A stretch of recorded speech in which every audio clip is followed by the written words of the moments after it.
At the very bottom is where we are the professional. Here, you, the professional, are the instrument of value. Yesterday, we had a rather lengthy exchange about what it is that is value. No need to revisit that, but you here are the instrument of value. For those of us, and I imagine it's often the case, who come from the world of corporate and then migrate into the world of self-economic enterprise, this is the transition we make. You know that you were good in the marketing department. You know that you were good in the internal audit team. You know that you were good as part of the finance team. You know that you were good in the HR team. So what are you likely to do? Finance, marketing, HR. It's what you know. It's your area of expertise. It's your domicile of supreme knowledge. And because you can rely on yourself as the domicile of supreme knowledge, you do the work. You are the professional. You execute the value. If you don't know when you're stuck here, it's actually a very simple test. How many times do customers demand to see you? There are some of you here who've hired people and your customers still call you, still email you. They still want to see you. That's that professional level. Soon what happens, often because professionals exchange time for money, a terrible business, by the way, because it's finite. There's only so many hours in the day. And the only way to extend that revenue model is to throw more resources. And so you don't achieve an exponential rise in revenues without a concomitant rise in costs. To say it quite simply, if you run a consulting firm and you sell consulting hours, the only way you can charge more money is if you charge more hours. But you only have a finite number of hours a day, which means you need to now hire people to charge more hours. But for every additional hour in revenue you make, there's an additional cost in the person who's used to deliver that hour. Law firms face this. Accounting firms face this. Charging by the unit of hour.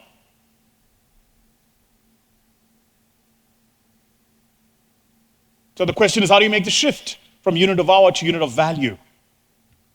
Well, it's quite simple. You've got to make sure that the value sits in the enterprise, not the professional.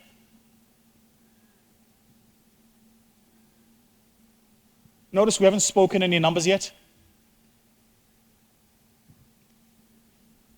Some of the people you know that you would consider wealthy, people who've done well, who live a great middle income lifestyle, they drive the car that you would like to drive, they live in the suburb you'd like to live in. They have private medical aid or private medical insurance. They fly business class to Dubai twice a year. Some of those people aren't entrepreneurs. They're either professionals or self-employed. But they generate sufficient income that if you don't know what it is that defines an entrepreneur, you'll misdiagnose what they are. The level above being a professional is being self-employed. Well, what's that? It's kind of self-explanatory, really. But the level where you're self-employed is where you think you've built a business when actually what you've done is you've created a job for yourself. Most people get stuck here. They pause here. I'll tell you why. It's very comfortable. Being self-employed is incredibly comfortable. And it's comfortable for several reasons. First, there's no accountability. If I own the business and I'm the director of the business, and every time the auditors send me audited financial statements, if I dare get them audited, I'm the one that signs them off. I am both judge and jury. If the business has a windfall and we win a nice contract, I might change my car and buy a new one. I might get a new home. I might diversify money and put it into real estate investment or move it into something else. All the things I would not be able to do if there was an accountability mechanism like a board, say. Here, I'm not yet an entrepreneur, I'm now self-employed. Great life. Please don't misunderstand me. Fantastic life. Except both the self-employed person and the professional have one tiny problem. It's a small problem, Daniel. But it's so important, this problem, that it's a bit like a needle that would be pricking you in your shoe right now. To the rest of us, invisible, but to you, causes absolute havoc. Here is the problem. Everything you've built is not transferable. When you die, it dies. How many of you here come from a family where there's one family member who had real lots of money and they did really well until they died, then it died? It's an Africanism. These generations where there's super wealth, then super nothing, then super wealth, then super nothing. As it says in the good book, 7 years of feast and then 7 years of famine.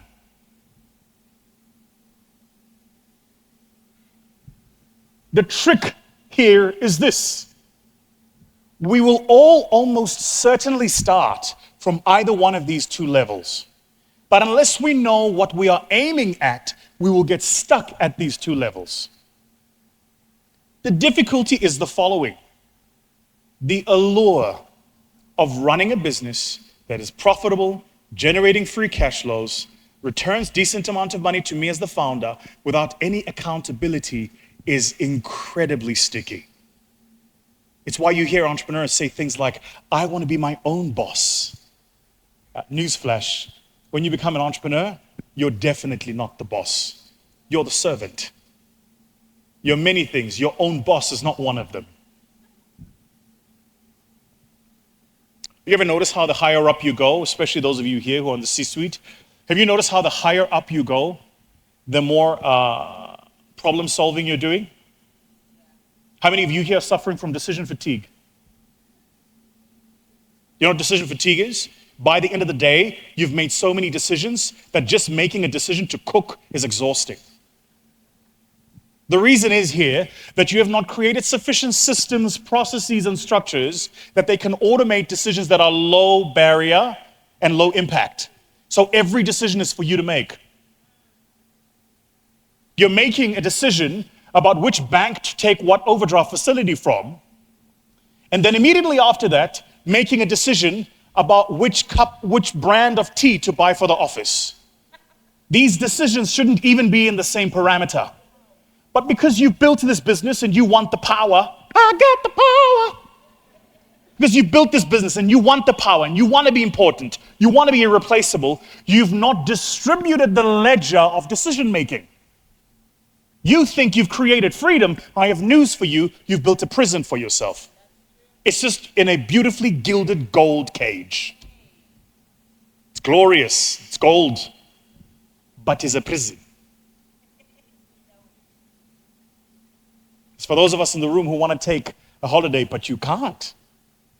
Not at this time of year. We're too busy now. It's for those of you that get home and your partner says, you know, you haven't been home pre-10 o'clock for the past 2 weeks. What is going on? I want to be clear. There are very few people in this room, dare I venture to say, who will work me under the table. I'm happy to go. We can go. 18, 19-hour days, 2-3 months at a time. Bring it. 6 days a week. There is a season for that. But a lot of us make the medicine the drug. You working hard is the medicine for the stage your business is at. You thinking working hard makes you important is just a drug of addiction. Addiction to your own self-importance. Your role as a leader is to do one thing and one thing only. Empower up and buy time.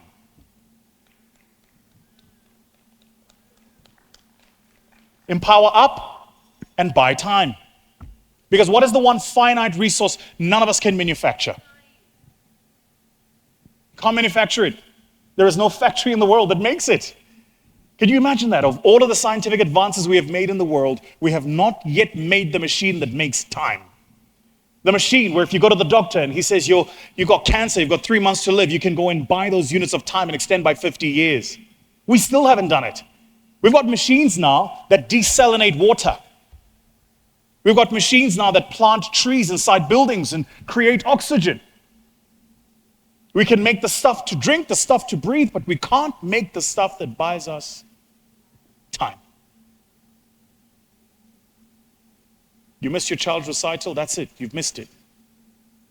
You don't make the prize giving, that's it, you didn't make it. You had a client meeting that overran and then you show up late for your kid's birthday party, that's it, you're late. There's no stock market of exchange. There's no product, there's no derivative you can buy to buy back time. It's gone.